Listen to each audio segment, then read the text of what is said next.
Hello বন্ধুরা, কেমন আছেন সকলে? আমি আরও একটা ইন্টারেস্টিং নতুন এপিসোড নিয়ে আপনাদের সামনে চলে এসেছি। সুন্দরবন থেকে আপনাদের সাথে আছি আমি রবিন। আজ একটা ইন্টারেস্টিং যে ভিডিওটা আপনাদের সামনে শেয়ার করতে চলেছি, বিদ্যাধরী নদী, সুন্দরবনের যে বিদ্যাধরী নদী, কিছু অজানা জায়গা আছে জঙ্গলের মধ্যে, যেখানে গেলে আপনারা দেখতে পাবেন এখনও পর্যন্ত সঠিকভাবে মানুষ কিন্তু ওখানে পৌঁছায় না। আমি আপনাদেরকে সেই জায়গায় নিয়ে যাব। তো আপনারা চলুন একসঙ্গে আপনাদেরকে দেখিয়ে নিয়ে আসি। ভিডিওটা ভালো লাগবে, এগিয়ে চলুন। তো আমরা এই নদীর ভিতরে প্রবেশ করব এখানে। চলুন একসঙ্গে দেখা যাক। তো বিদ্যাধর নদীর এটা একটা ছোট জঙ্গল। আমি এই জঙ্গলের গভীর জঙ্গলের মধ্যে পৌঁছে যাব। তো জঙ্গলটা একটু দেখিয়ে দেওয়ার জন্য আমি অনুরোধ করব। তো এটা হচ্ছে জঙ্গল। তো জঙ্গলের এর ভিতরে বিভিন্ন গাছ আছে। সেই গাছ সম্বন্ধে আপনাদেরকে কিছু কিছু আমি তুলে ধরার চেষ্টা করব। তো চলুন আমরা ভিতরে ঢুকবো জঙ্গলে। আমরা কিন্তু জঙ্গলের মধ্যে এবার ঢুকছি। আস্তে আস্তে করে আমরা এগিয়ে যাচ্ছি। আস্তে আস্তে আমরা ঘন জঙ্গলের মধ্যে প্রবেশ করব। এটা সেই জঙ্গল যেখানে এখনো পর্যন্ত মানুষ কিন্তু এর ভেতরে খুব কমই যায়। যেখানে এখানে প্রচুর পরিমাণে ভয়াবহ জায়গা। এটা কিন্তু গা ছমছমে একটা জায়গা। সেই জায়গার মধ্যে আমরা আস্তে আস্তে এগিয়ে নিয়ে যাওয়ার চেষ্টা করছি। আপনারা সেই ভিডিওটা দেখুন।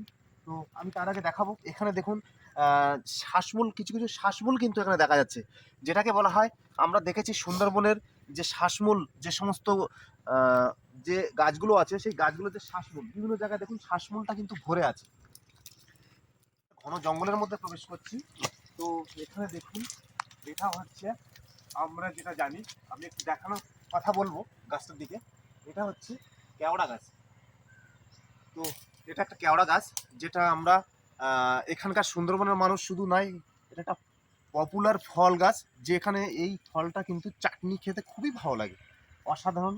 এটা আহ, এই সময়টাই হয়, শীতের সময়টাই হয় আস্তে আস্তে। তো আমি দেখানোর চেষ্টা করব আরও ভিতরে ঢুকে। আর এখানে যে জায়গাগুলো দেখতে পাচ্ছি, এটা হচ্ছে কিন্তু বান গাছ। বান গাছটা কিন্তু আমরা সহজে কিন্তু চিনতে পারবো না। এটা ঠিক কাজু বাদাম গাছের মতন কিছুটা কিন্তু লাগে এই বান গাছটা দেখতে কিছুটা। আমরা এবার আরো ভিতরে দেখে যাব, পৌঁছে যাব ভিতরে।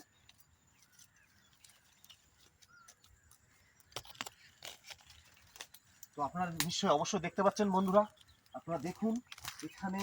এটা একটা হচ্ছে, এই যে গাছটা খুব সুন্দর লাগছে, একদম পুরো কাজু গাছ, কাজু গাছের মতো কিন্তু লাগছে।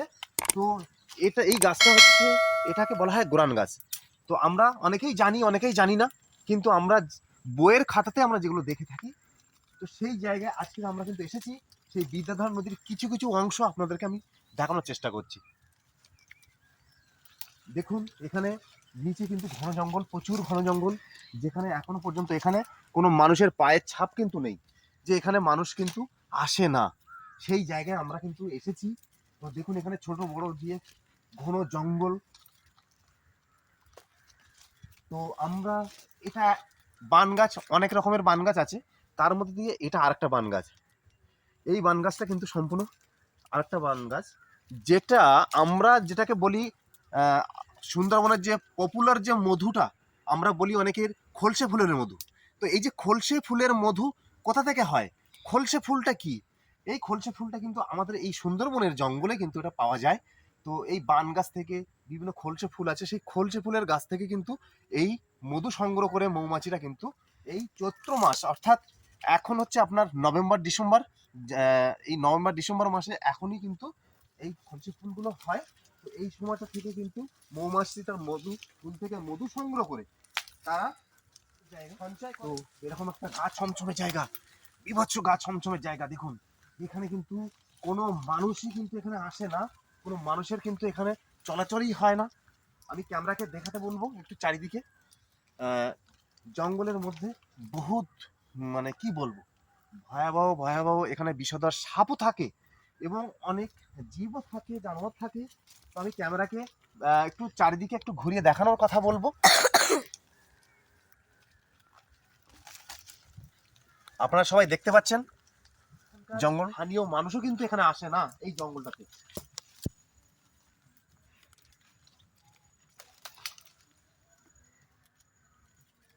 তো আমি এই জঙ্গলের কোনো কিনারা খুঁজে পাচ্ছি না। তো আমি চেষ্টা করব এই জঙ্গল থেকে বেরিয়ে আসার, এই জঙ্গল থেকে বেরিয়ে আসার জন্য আমি চেষ্টা করছি, রাস্তা খোঁজ করছি যে কোথা থেকে বের হব। তো আসুন বন্ধুরা, আমরা দেখতে পাচ্ছি অলরেডি আমরা সুন্দরবনের মধ্যে আছি, আপনাদের সঙ্গে আছি সুন্দরবন ব্লগার রবিন আপনাদের সঙ্গে, আপনাদের সাথে সবসময় আছি। নতুন নতুন ভিডিও নিয়ে আপনাদের সামনে উপস্থিত হব। এরকম ধরনের এপিসোড আরও নতুন নতুনভাবে আমরা সুন্দরবনের আরও সুন্দর সুন্দর জায়গায়, আমি সুন্দর সুন্দর দ্বীপের মধ্যে গিয়ে আপনাদেরকে ভিডিও তুলে দেখানোর চেষ্টা করব। তো সকলের সঙ্গে থাকুন, সাথে থাকুন, এবং আপনারা সকলে আমার চ্যানেলটাকে লাইক কমেন্ট শেয়ার করবেন এবং বেল আইকনটি বাজাতে আপনারা ভুলবেন না। তাহলে আমার এই ভিডিওটা সঙ্গে সঙ্গে আপনার কাছে কিন্তু পৌঁছে যাবে। আমরা কিন্তু দেখে গেছি, অলরেডি পেয়ে গেছি, আমরা আমাদের রাস্তা খুঁজে পেয়েছি। তো বন্ধু, আমরা অলরেডি দেখতে পাচ্ছেন আপনারা যে আমরা একটা গলির মধ্য দিয়ে আমরা পেয়ে গেছি, নদীর কিনারা কিন্তু আমরা পেয়েছি। দেখুন বিদ্যাধরী নদী অলরেডি আমরা পেয়ে গেছি। চলুন আসুন দেখা যাক। দেখুন বন্ধু, এটা হচ্ছে বিদ্যাধরী নদী, সুন্দর একটা নদী। যে নদীতে কিন্তু বহু মৎস্যজীবী, বহু মানুষ কিন্তু জীবিকা নির্বাহ করছে। এই রকম ধরনের এই বড় নদীতে কিন্তু মানুষ মাছ ধরে কিন্তু তাদের জীবিকা নির্বাহ করে। তো এই নদীতে আপনারা দেখতে পাচ্ছেন, আমি ক্যামেরাকে দেখাতে বলবো, সামনে ওপারে একটা দ্বীপ আছে, যে দ্বীপটা নতুনভাবে গঠন হয়েছে, নতুনভাবে তৈরি হয়েছে। কথায় বলে নদীর একুল ভাঙে উকুল করে।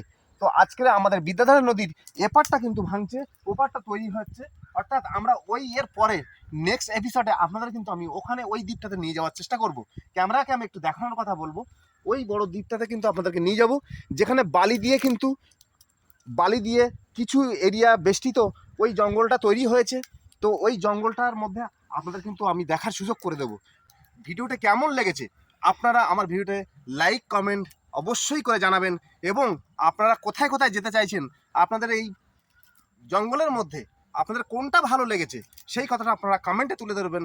আমার তাহলে আপনাদেরকে আরও সুন্দর সুন্দর জায়গা নিয়ে যেতে সুবিধা হবে। থ্যাংক ইউ, ধন্যবাদ, নমস্কার।